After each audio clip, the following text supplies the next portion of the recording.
welcome back to Erica's Little Welsh Garden. We're down on the allotments day, it's mid-April, and I thought I would give you probably one of my first monthly tours of the year, because I did loads of work down here in January and we've had such a cold spring.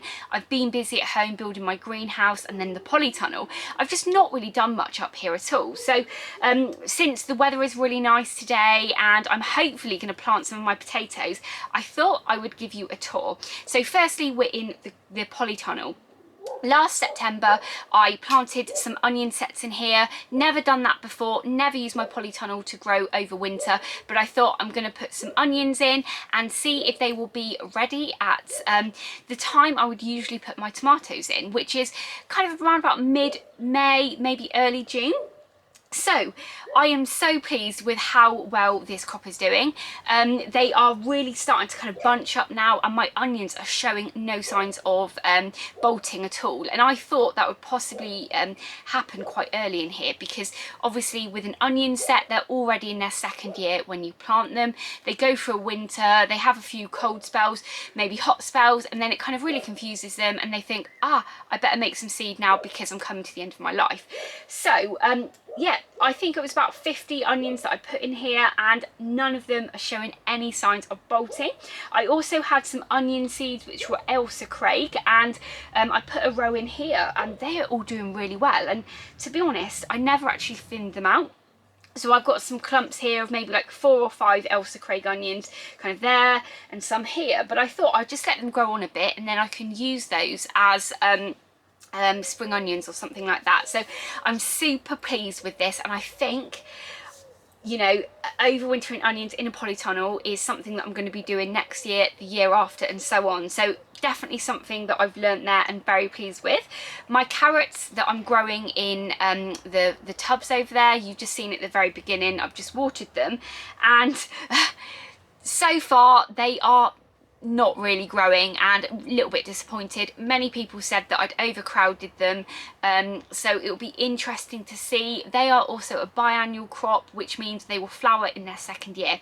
They're in their second year now, so to be honest, with this little baby carrot here, I'm not sure, you know, how they will do in terms of getting harvest this year. But what I might do is just let them go to seed and, you know, learn about how to save the seeds from carrots and have a go with that, rather than pulling them out and just wasting them.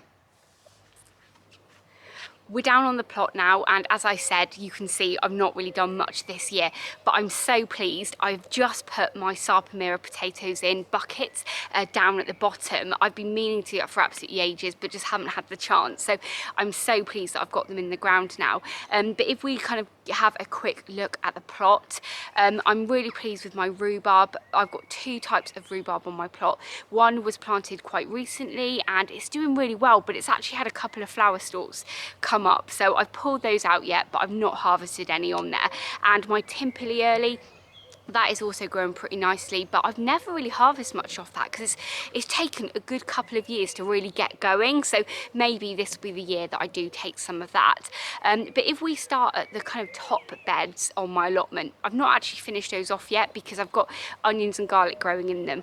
Both of the onions and garlic are doing pretty well, but they're starting to look a bit yellow now, so I think I'm going to give them a nice seaweed feed and maybe put a little bit of chicken manure pellets that I've got left over from buying a big bag a couple of years ago. So I might put that on there just to give it a little bit of nitrogen to help them have a little feed and bulk up a little bit.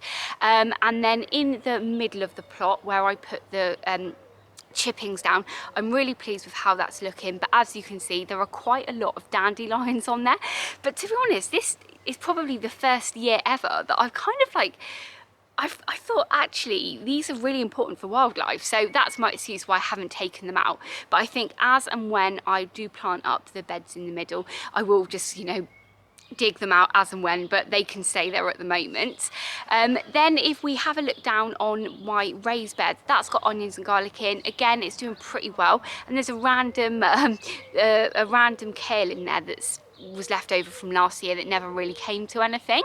Going down towards the back of the plot, and then I've got my perennial kale that's doing pretty well. Not really ever harvest from that before, but I think I've got 3 plants there, and I planted, well, I took about 18 cuttings and just chucked them all in at the end of my plot last year, and then I just let them do what they wanted, and 3 survived, so I'm pretty pleased with that. And then down the end of the plot is quite messy. It's a bit grassy with dandelions and stuff, but I think eventually I'm going to put a large bed in there or something and put something like some asparagus in there, but that would maybe be next year now. But this whole area really is just going to be for my potatoes. So I've planted my sarpamiras. I'm really pleased with that. I've got the potatoes that I put in recently, the shop bought potatoes. They're not showing any signs of coming through yet because they were just put in last week or so. But my cardboard box raised bed, that's quite interesting because me and Rue put potatoes in there, and when I was watching her April tour last week, she hasn't had any come through yet. And looking at mine, it's very dry. We did have a lot of rain yesterday, but it's really dry. And when I kind of moved some of the compost a minute ago, I did notice that it looks like maybe they've been damaged by frost. So I'd be really upset if that is the case, but I am so pleased with how that bed is performing at the moment.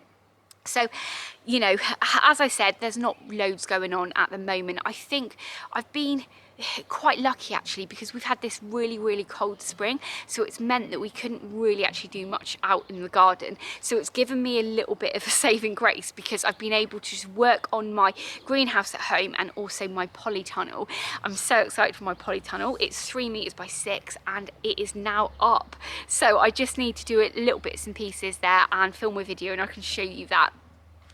But because this really cold weather we've had has meant we couldn't really do much down on our plots, I've been quite lucky, because it's meant that the weeds haven't grown crazy out of control and I've not got loads of stuff needing to go in. So I think now, as and when I've got stuff ready to go in the ground, they will be able just to go in there straight away and go from there really. So I hope you've enjoyed watching today's video, and I'm really sorry that I've not been doing much down at the allotment. I love coming down to the allotment, and I know all of you like the videos, so I will promise that I will do more videos down here as we go forward. But I'm going to end the video here now, so thank you so much for watching.